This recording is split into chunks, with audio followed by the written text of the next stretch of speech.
हैं, जहां पर भारतीय प्रतिनिधिमंडल और अर्जेंटीना के प्रतिनिधिमंडल के स्तर के बीच में शिष्टमंडल स्तर की बातचीत। प्रधानमंत्री नरेंद्र मोदी भारतीय शिष्टमंडल की ओर से तो अर्जेंटीना की ओर से वहां के राष्ट्रपति की मौजूदगी जेवियर मिलेई वहां पे मौजूद हैं और दोनों ही देशों के प्रतिनिधिमंडल के बीच ये वार्ता की तस्वीरें। विदेश मंत्री डॉक्टर जयशंकर भी हमको वहाँ नजर आ रहा है और ये एक गर्मजोशी भरी मुलाकात के बाद में ये मुलाकात एक तरीके से अब बातचीत होगी। और हम अपने मेहमानों से जो लगातार जिक्र कर रहे थे वो खासतौर से कौन से ऐसे सेक्टर्स हैं जिनमें अभी तक संपर्क और दोस्ती और सहयोग रहा है और उनमें कैसे इजाफा हो और नए क्षेत्र कैसे खुलेंगे, उस दिशा में कैसे आगे बढ़ा जाए।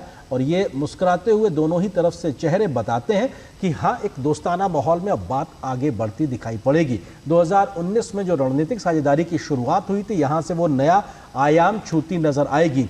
जिन क्षेत्रों में अभी तक एक शिथिलता दिखाई पड़ी थी वो नई ऊंचाई छूते हुए दिखाई पड़ेंगे। और साथ ही साथ भविष्य की ओर देखते हुए दोनों देश कैसे आगे बढ़ के मिल के चलेंगे, न सिर्फ द्विपक्षीय मसलों पर बल्कि क्षेत्रीय और वैश्विक मसलों को लेकर भी कैसे एक आपसी समझ को डेवलप करना है, आगे बढ़ना है, इस दिशा में भी विस्तार से बातचीत होती हुई नजर आएगी। बिल्कुल, ये तस्वीरें हैं डेलीगेशन लेवल टॉक्स की। दशकों से दोनों देशों के बीच मजबूत द्विपक्षीय संबंध रहे हैं।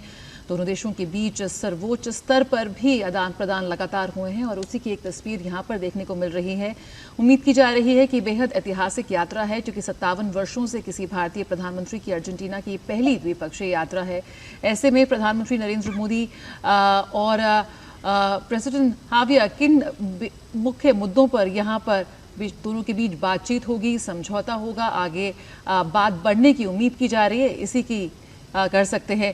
किस तरह से हम देखते हैं अरुण, हम यहाँ तस्वीरें देख रहे हैं डेलीगेशन लेवल टॉक्स की। यहाँ पर अगर हम बात करें भारत के साथ रक्षा सहयोग की, विशेष तौर पर एक बहुत ही महत्वपूर्ण सेक्टर है, विशेष रूप से अगर हम बात करें स्वदेशी हथियार जैसे ब्रह्मोस मिसाइल, वो भी उम्मीद कर सकते हैं कि भविष्य में चर्चा का विषय हो सकता है। लेकिन जिस आत्मनिर्भर भारत की छवि और झलक लगातार हम देख रहे हैं, कहीं ना कहीं वो इस वक्त उस मेज पर भी नजर आती है।